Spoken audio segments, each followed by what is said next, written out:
عليكم ورحمة الله وبركاته. أخوكم اسماعيل من قناة ذواف قال فتى الزب. اليوم يا أصدقائي جينا لكم تجربة جديدة وفكرة جديدة.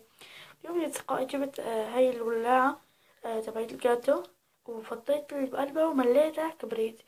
راح أجرب أشعلها وأشوف شو راح يصير، بجوز تشعل بجوز ما تشعل، ما بعرف، بس الحين حنجرب. هلا أنا عم بصور هون في الحمام، يعني مشان إزاز الله لا يقدر إذا صار حريق شي رأسا يطفي. ثبتها.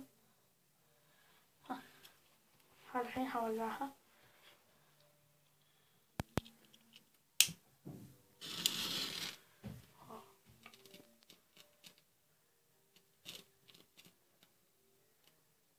هاي بس مكتوب واو.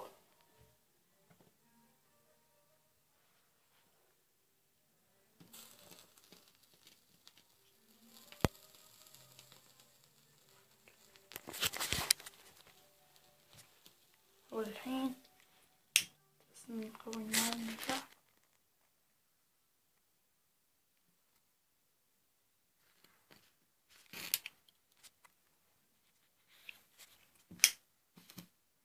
واو.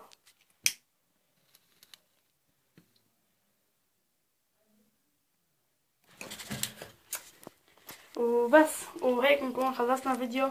ولا تنسوا اللايك شير سبسكرايب. هو الناتج انه ما راح يصير شيء لاني راح كل البارود اللي بقلبها، يعني ما بنصح حدا يجربها لاني راح يروح مواد على الفاضي. والسلام عليكم ورحمة الله وبركاته.